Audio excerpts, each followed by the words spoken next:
Tout d'abord, je souhaite la bienvenue au breakdance dans la famille olympique. Le breakdance maintenant va être au programme des Jeux olympiques en 2024 à Paris. Donc bienvenue dans cette grande famille olympique. Et puis, avant de parler du breakdance, je voudrais quand même saluer le travail qui est fait par la Fédération royale marocaine d'aérobic, fitness, breakdance, hip-hop et disciplines associées. Vraiment, vous faites un travail formidable avec à sa tête la présidente, Mme Slima Bindani, qui fait vraiment un travail exceptionnel.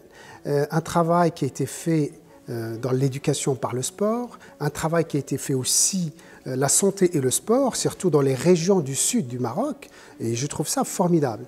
Maintenant, pour le breakdance. Le breakdance est une discipline qui existe au Maroc depuis pas mal d'années. Il y a vraiment des Marocains, des jeunes Marocains qui sont passionnés. Beaucoup de mes collaborateurs, moi-même, quand j'étais adolescent, on a tous été, à un moment ou à un autre, pratiquants du breakdance. C'est une discipline, malgré tout ce qu'on peut croire, c'est une discipline qui est très difficile. C'est une discipline qui est très exigeante parce qu'il faut à la fois être sportif et artiste. Donc il y a toujours cette exigence physique et cette exigence artistique. Et pour évoluer, il faut être aussi dans la créativité artistique. Donc ça ne s'arrête jamais. C'est une belle discipline. Il y a cette harmonie entre l'art et le sport. Beaucoup de jeunes Marocains excellent dans cette discipline. D'ailleurs, il y a un Marocain qui a été sacré champion du monde il y a quelques années. Il y a beaucoup de Marocains qui participent régulièrement à des manifestations internationales. Il y a des Marocains qui commencent à produire vraiment des chorégraphies exceptionnelles qui sont reprises à la fois dans des publicités, qui sont reprises parfois dans des films publicitaires. Cela veut dire que c'est une discipline qui évolue. Maintenant, elle rentre aux Jeux olympiques. J'en suis ravi pour ceux et celles qui pratiquent cette discipline, parce qu'il y a aussi beaucoup de jeunes filles qui la pratiquent. Et je lui souhaite beaucoup d'épanouissement à cette discipline et que surtout nos jeunes Marocains qui pratiquent depuis plusieurs années et que maintenant il y a cette consécration olympique, qu'ils soient bien préparés pour être prêts à ce rendez-vous planétaire qui sont les Jeux olympiques.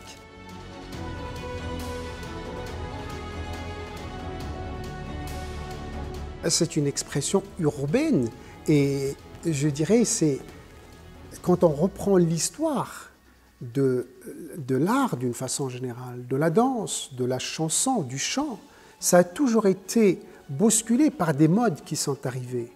Et le hip-hop ou le breakdance ou cette danse urbaine qui est arrivée, elle a bousculé et on croyait que c'était juste un phénomène de mode qui allait passer. Mais ça dure toujours. Et maintenant, il y a vraiment des talents et des créateurs au niveau international. Et même, il y a des textes qui sont profonds et très intéressants. Et je pense que ce n'est pas juste un phénomène de mode. Bien au contraire, c'est une culture internationale et qui, parfois, réunit des jeunes de différents coins du monde. Et ils ont ce même langage. Et ils se retrouvent dedans. Moi, je trouve que, je dirais, mon regard, c'est un regard toujours Vous savez, je vais répondre autrement. Pour créer un bon citoyen, il faut qu'il soit épanoui. La musique, la danse, le sport, la culture d'une façon générale, ce sont des éléments qui permettent justement cet épanouissement, en plus de la formation et de l'instruction, bien sûr.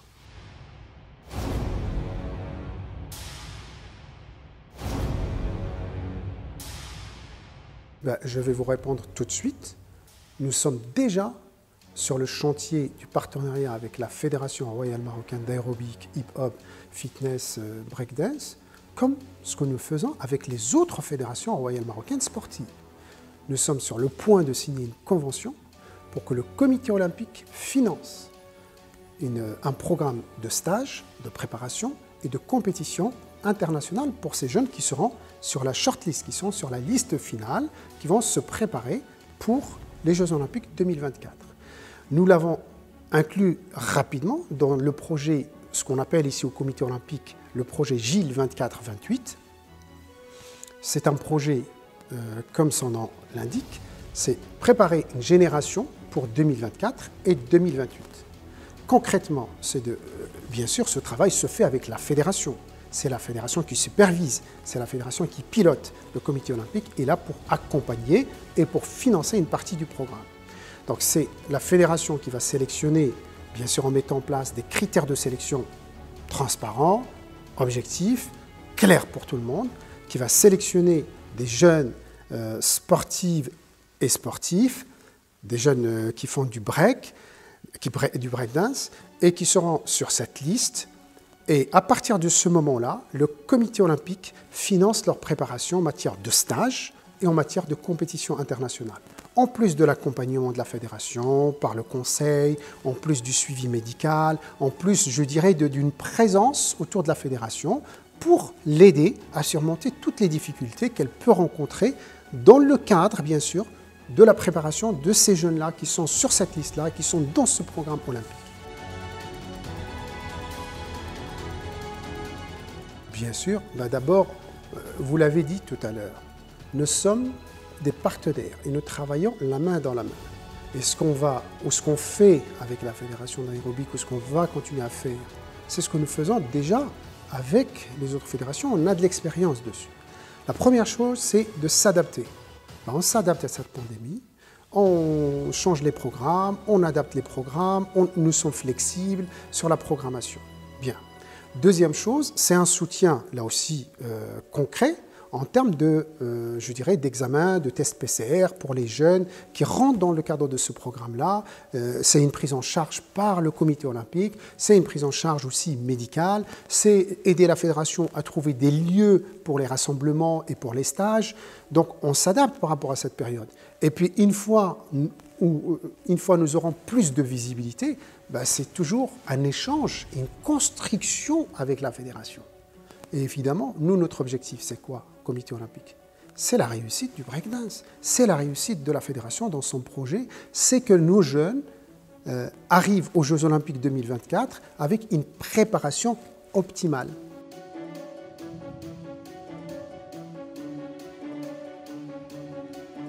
C'est un peu, je dirais, c'est tout à la fois. Le parcours du sportif, effectivement, ça m'a permis en quelque sorte de passer par athlète d'une équipe nationale qui a connu les défaites, les réussites, qui a connu aussi les joies, les peines. Et puis, je suis passé à entraîneur. Et puis, à chaque étape, c'est une remise en question.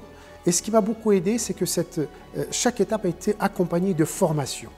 À partir du moment où j'ai commencé à moi-même entraîner des équipes nationales, aller se former. Parce qu'un entraîneur ne peut pas s'appuyer juste sur ses acquis d'athlète de haut niveau lui-même pour transmettre, pour encadrer d'autres athlètes. Puis après, j'ai changé de fonction, je suis allé dans la direction technique. Là aussi, malgré l'expérience, il fallait aussi aller se former. Et puis après, d'autres fonctions qui m'ont emmené toujours à chercher cet équilibre entre le terrain, le vécu, mais aussi la conceptualisation pour le généraliser et pour en faire bénéficier d'autres sans chercher à calquer mon propre parcours. Effectivement, c'est important, c'est très important parce que quand je rencontre un directeur technique d'une fédération ou un entraîneur et qu'il me parle du terrain, je comprends de quoi il veut parler, je comprends, je ressens ses difficultés, je ressens parfois ses ambitions. D'accord ? Mais le côté managérial, il a aussi la formation dans ce domaine, me permet aussi d'avoir une vision beaucoup plus globale pour que l'encadrement soit le plus bénéfique possible pour notre sport national et pour tous les sportifs qui sont le centre de notre préoccupation.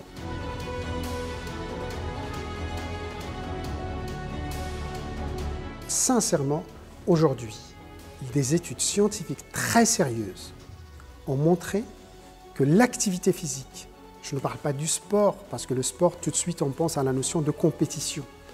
L'activité physique est indispensable pour entretenir notre santé. C'est de notre santé dont il s'agit. Et ce n'est pas juste de la santé physique, c'est de la santé physique, bien sûr, mais aussi de la santé mentale. Donc, il est indispensable, comme nous prenons notre petit déjeuner le matin, notre déjeuner, notre dîner, et on dit, bon, il faut manger, c'est indispensable, il faut boire, c'est indispensable, il faut bouger, c'est indispensable.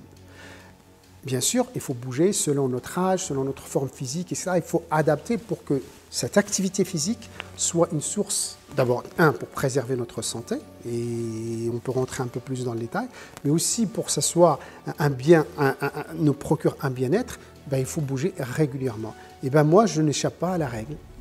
Je mets ça régulièrement. Et quand on prend les prétextes, on n'a pas le temps, etc., on est très occupé, etc., je dis non, il faut absolument que je prenne ne serait-ce que 30 minutes, 45 minutes par jour pour prendre soin de ma santé et de ma forme. Et prendre soin de ma santé et de ma forme, c'est aussi être disponible, pour mon travail, pour ma famille et pour tous les projets que je dois mener. Sinon, on ne peut pas avancer. Il y a des gens qui choisissent d'autres moyens, qui choisissent, je ne sais pas, la cigarette, qui choisissent le café, qui disent je vais prendre 5 cafés, ça va me réveiller, ça va me booster. Non, ça nous bousille beaucoup plus la santé.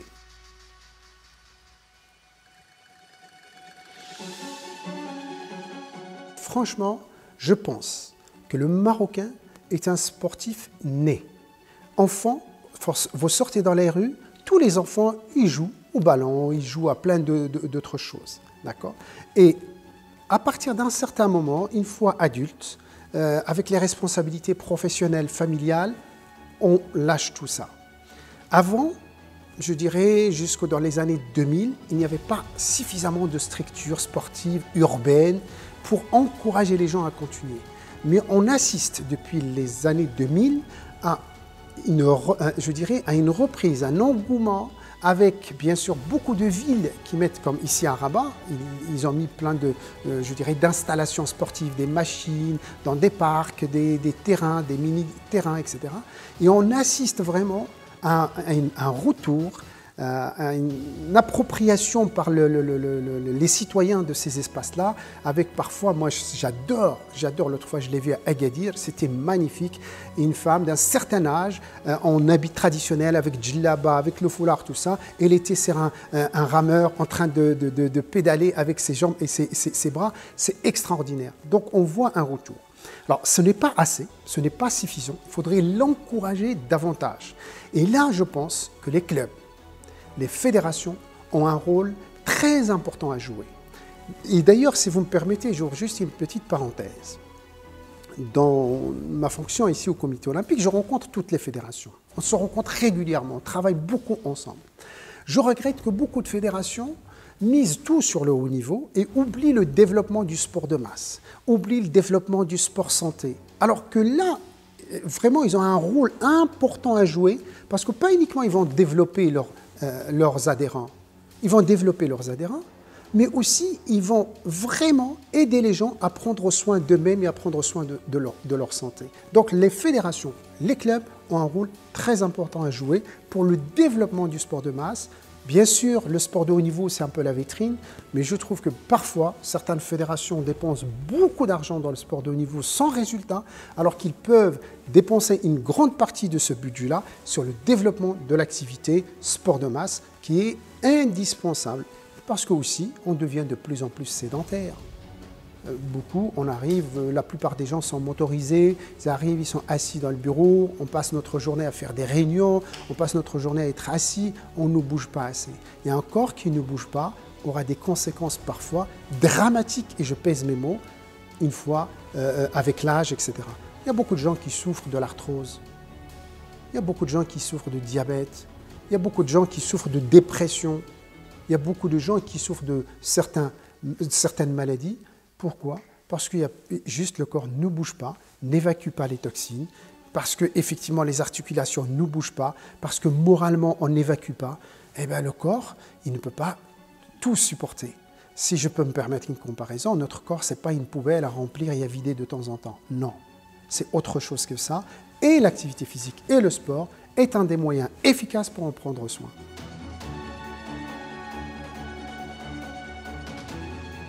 Nous sommes déjà sur Gilles 24-28, c'est-à-dire on se projette déjà en 2028. Et on met le programme depuis 2019, on a mis le programme. Malheureusement, avec la pandémie, il n'a pas pu démarrer en 2020, mais il a démarré quand même fin 2020, début 2021. On a démarré avec plusieurs sports. Hein. On a déjà démarré avec la natation, avec le tennis de table, avec l'haltérophilie, avec le triathlon, avec le tennis, avec le judo. Donc on a déjà démarré ce programme 2024-2028. C'est quoi l'objectif? C'est de dire d'abord, de prendre des jeunes qui ont le potentiel, parce que là on parle du sport de haut niveau. Des jeunes qui ont le potentiel. Des jeunes qui ont le potentiel, ça veut dire quoi? Il est champion du Maroc, il est champion d'Afrique, il connaît l'international, ou bien il est habité par son projet sportif. Il a un rêve, il a une passion, il est impliqué dans le projet. Deuxième condition, c'est que ce sportif qui est jeune à partir de 10 ans, 12 ans, et qui a un projet, qui a une passion, soit scolarisé ou en formation, pour avoir le double projet. D'accord. On lui donne la possibilité dans ce programme de Gilles 24-28 de faire des stages durant toutes les vacances scolaires. Et c'est le comité olympique qui prend en charge. Bien sûr, encadré par sa fédération et par les cadres de la fédération. Même, on peut aller jusqu'à aider la fédération dans l'encadrement. Deuxième chose, c'est lui donner la possibilité d'aller faire des compétitions à l'international pour acquérir de l'expérience de compétition. Et progressivement, chaque année, on monte en puissance selon le potentiel et selon le développement du potentiel du sportif.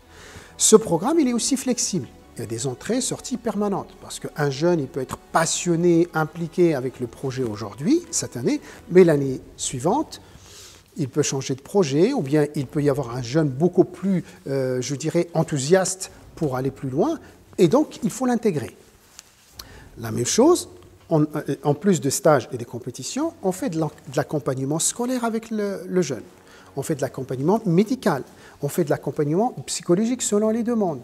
Et puis, on essaye, avec les fédérations, d'impliquer les parents dans le projet. Parce qu'un projet de haut niveau, ce n'est pas un projet d'une personne. C'est un projet d'une équipe. Bien sûr, c'est l'athlète qui est au centre de tout ça, mais il y a toute une équipe autour de lui. Et nous, comité olympique, nous essayons d'apporter cette culture, de former une équipe autour du sportif avec les mêmes objectifs et d'avancer ensemble, et je reprends votre expression, la main dans la main, et tout ça doit se faire dans la transparence totale, dans l'honnêteté la plus totale et dans le respect mutuel le plus total par rapport aux fonctions de chacun. Donc voilà sur quoi nous travaillons ce programme Gilles 24-28, qui était, je dois le dire, une idée du président du comité olympique marocain, M. Sifais El-Arichi, et il a déjà commencé. Donc notre vision, elle est claire. Notre façon de travailler, on sait comment faire. Bien sûr, il faut toujours améliorer, on cherche toujours l'amélioration, l'enrichir, etc. Mais pas tout seul, le comité olympique de son côté. On le fait avec les fédérations, et bien sûr, on implique aussi le ministère de la Jeunesse et des Sports, qui est partenaire dans ce projet.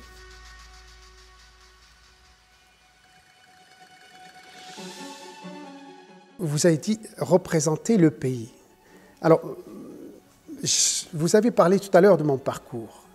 Les moments qui m'ont le plus impacté, c'est quand j'étais sur un podium et j'écoutais l'hymne national. C'est vraiment, c'est unique. Donc, représenter son pays à l'étranger ou dans des compétitions internationales, c'est un grand privilège. C'est un grand privilège. Mais ce n'est pas assez. Il faut que le sportif ou que le B-boys, B-girls soit habité par un rêve, par un projet à lui, à elle, quand je parle de filles. Et d'ailleurs, la différence entre projet et rêve, c'est juste une date. Hein. Donc il faut qu'il soit habité par un rêve, qu'il ait ce rêve en lui, soit de faire les Jeux Olympiques, soit de briller dans des compétitions internationales. Et une fois il a ce rêve, il faut vraiment qu'il se fixe des objectifs, et il n'y a pas de secret après. C'est du travail, encore du travail, et toujours du travail. Bien sûr, avec une croyance, je dirais, inébranlable en soi et en son objectif. Et sur ce chemin-là, il va rencontrer des obstacles. Et bien justement, il va apprendre à les surmonter. Parce qu'il a toujours en ligne de mire son rêve, son objectif, son projet. Et c'est lui qui sera l'acteur principal. La fédération, le comité olympique, le ministère et tous les autres partenaires seront en quelque sorte des accompagnateurs de son projet pour la réalisation de son rêve et de son projet. Alors, qu'est-ce que je peux leur dire? Rêvez, rêvez grand, voilà. Préparez-vous, entraînez-vous et surtout n'oubliez pas de vous faire plaisir. Parce que tout ça, il faut qu'il soit accompagné avec beaucoup de plaisir et beaucoup de partage. Et là, la réussite, elle est là. Parce que s'il ne tient pas la médaille, franchement, il va apprendre énormément de ce parcours ou de ce chemin qu'il va parcourir pour aller vers la médaille. Bon courage aussi pour votre fédération et pour le breakdance en 2024 aux Jeux Olympiques de Paris.